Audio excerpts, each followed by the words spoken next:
Hello,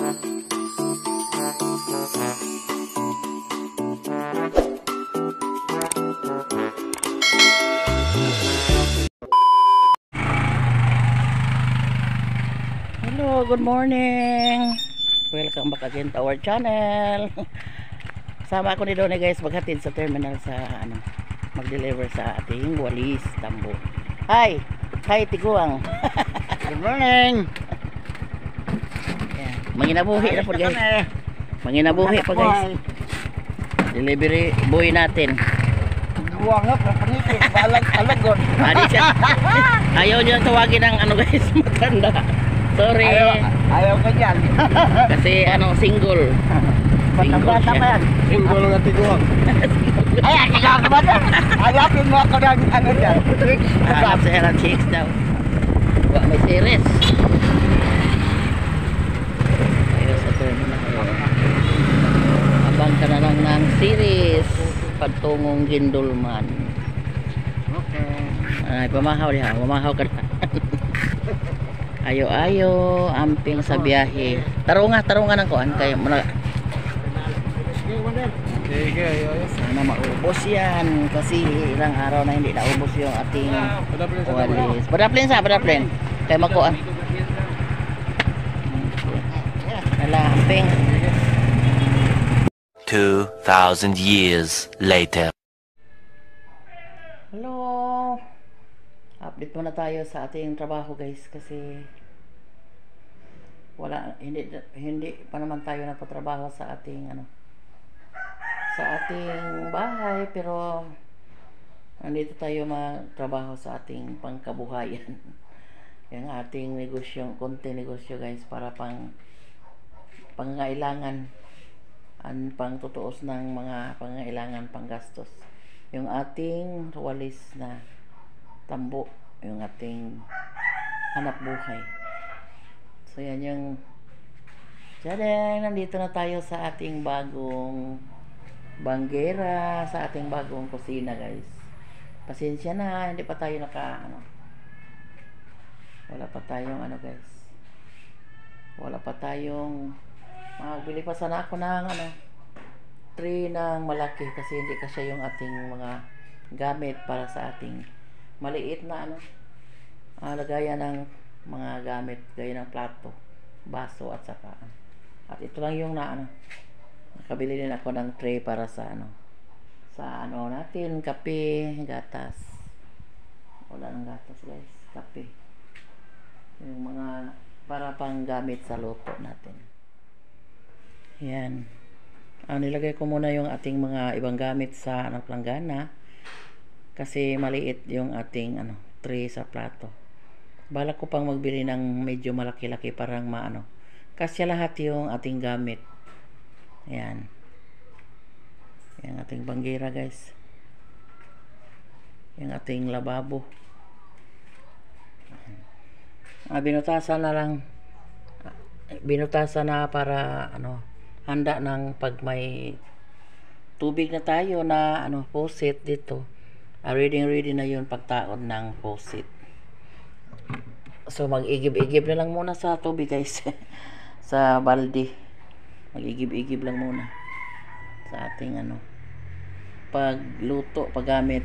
Kasi ginamit na namin yung aming bagong kusina. Thank you sa mabuting tao na nagbigay sa atin ng tulong para sa ating ginawang kusina extension natin. Yan yung mga ilalim sa ating banggera. Yan, hindi pa gawa ng sara, pero balak ko pang maglagay dito ng curtain muna para hindi makita yung ating mga inilagay mamaya nating mga ibang gamit. So yan. And then yung lutuan natin dito lang muna kasi wala pang butas yung lalagyan ko doon guys.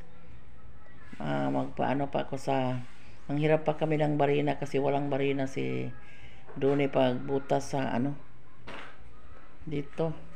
Bubutasin sana yung dito sa gilid. Bubutasin dito para sa ano, sa lalagyan ng hose patungong ilalim. So nakalimutan namin sa ano, sabi ng Panday paglagay ng ano, paglagay ng tiles dito, nakalimutan namin na mayroon pala kaming hose na ilagay dito kasi dito sa ilalim yung ating ano, yung ating tangki ilagay doon sa ilalim. So sige lang ano, pabalikin natin yung ating Panday para pagbutas dito sa ating ano. So doon lang muna inilagay yung ano, yung ating lutuan. Dito si Donnie naghatid ng ang maura ni doon og maura ni usa. Di maura lang nahi kanang ko ano non. Pilianan o niya. Maura pa ni usa kabangan.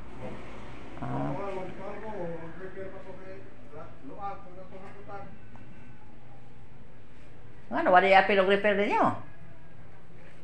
And guys, ano na tayo, dami pa akong gawain. Habang wala tayong pinatrabaho sa bahay, so dito lang to muna tayo mag-update sa ating trabaho. Saka yung mesa natin, nilipat na dito sa ano. Pero ano guys, kirang-kirang. Hindi balance yung ano. Kasi ginawa lang ito ni Doni itong mesa, yung ano, ginawa lang paa. So sige na lang, at least nagamit natin yung ano, ni-recycle.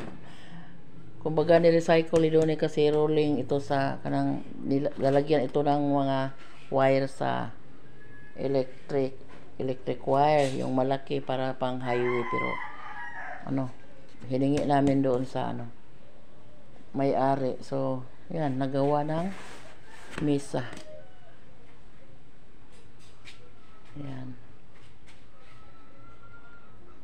A few moments later.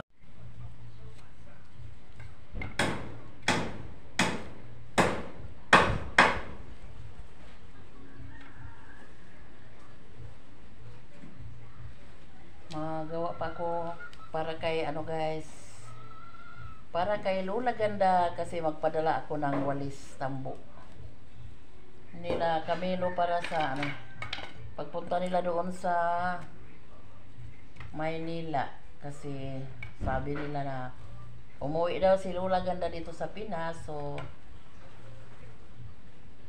ano, magpadala ako ni Lola ng walis tambo, 10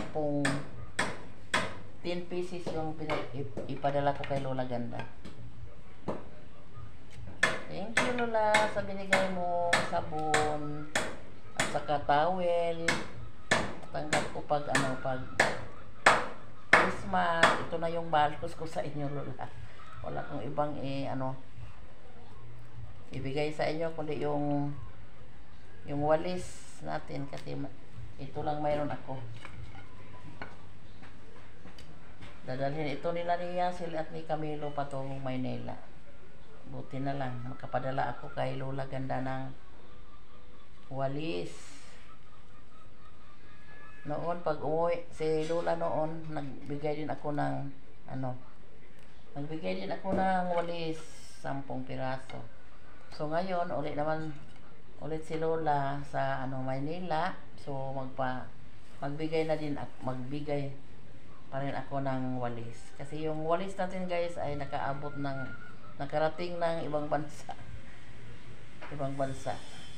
At yung iba binigay daw ni Lola sa kanyang mga kapatid doon sa Maynila. Shout out po kay Lola Ganda. Hi po. Magandang pag-uwi. Sana safe ka sa biyahe mo Lola. Sa pag-uli mo sa Pinas. Shout out sa lahat ng mga subscribers natin. Kay Mami T, hi po Mami T. Ito yung gawa ko Mami T. Yung kunting hanap buhay namin, pang tustos ng pangailangan. Minsan maubos, minsan hindi. Yun sa mag-deliver sa pinsan ko. kasi matumal yung binta daw ngayon. Lalong-lalo na palaging umuulan, hindi makalako yung pinsan ko guys sa titinda.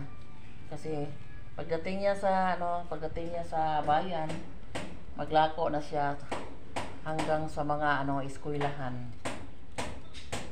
Pero sabi na yung iba daw walang mga pera. Magbalik yung ibang walis natin, pero sabi niya never surrender sa pagtinda. Yan.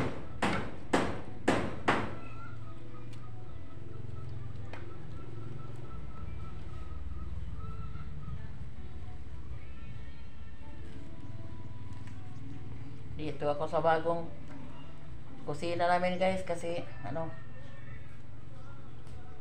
hayahay.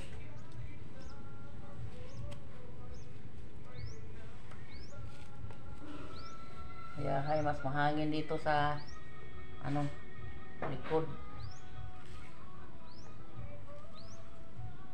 Nagluto pa naman ako kanina, habang nagluluto, ako. Nagsasaing, gawa pa din ako ng walis.